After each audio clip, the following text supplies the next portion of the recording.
co-sleeping it's fundamental to our survival.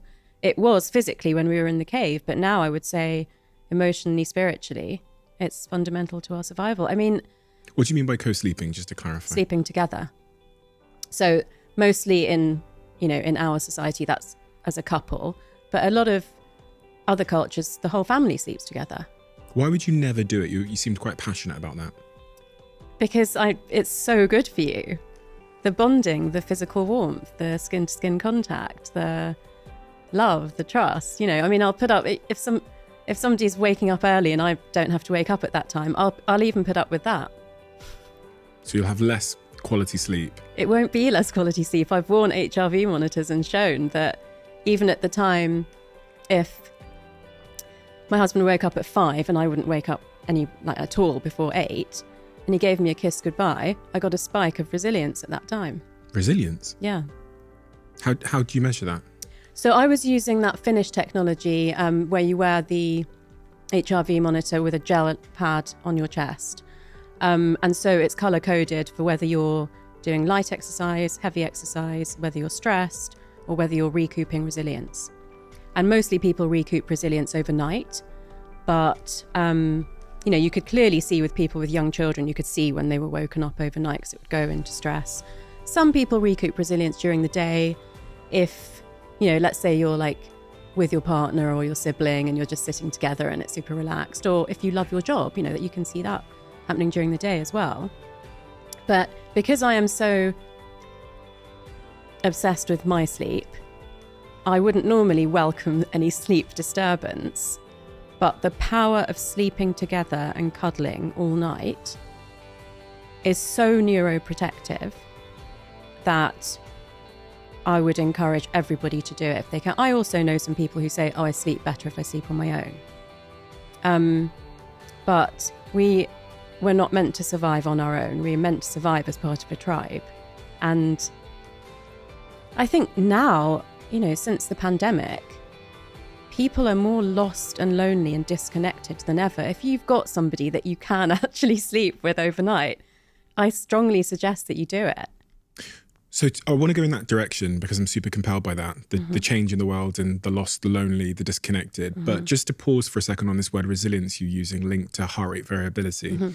You're talking about like a physiological resilience, like the body being more resilient versus the kind of, when we talk about resilience, we say it in more of a psychological context of like, I can withstand greater stress or pressure. But you used a heart rate variability monitor that measures the distance between heartbeats and saw that when your husband gave you a kiss, your heart rate variability increased, which means that your body was more physiologically resilient.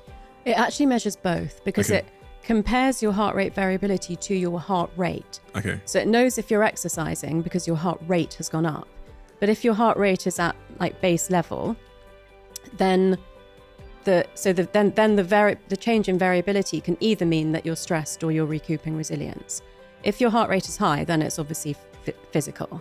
But it's a factor of both. So it's not just looking at physical resilience. It is looking when it's in this turquoise zone, that is actually more about recouping psychological resilience. But those two things, they feed into each other, but it can tell the difference because of your heart rate. So obviously I was asleep, so my heart rate was low. And you saw what on the monitor when he gave you a kiss? I literally saw a spike, because it does it by every 15 minutes as well. And I saw the highest spike of turquoise at that exact time. It's funny because my girlfriend about a month ago or 2 months ago, I left the house quite early in the morning, maybe about the similar time, 6 a.m. in the morning, when she was still in bed. And I came up to her and gave her like a big kiss. I basically kissed all around her. This is so soppy. I kissed all around her face and on her nose and just gave her a big, big hug and stuff. And I walked away, like got in the taxi and left or whatever. And she said to me the same day or the day after, she went, I don't know what happened there, but it unlocked something in me. And then my girlfriend went on to say she'd had some challenges with her menstrual cycle and she came on her period. That's amazing. And I love that. she's always right. Like when she says things to me, and she knows this, but I give her a credit. I'm always skeptical because we think differently. She's quite spiritual. Yeah. I'm very like, I need some science. And she said that to me, and I just thought, a kiss and a hug in the morning couldn't have had any physiological impact on her. But now I'm starting to question whether once again I was wrong. That's amazing.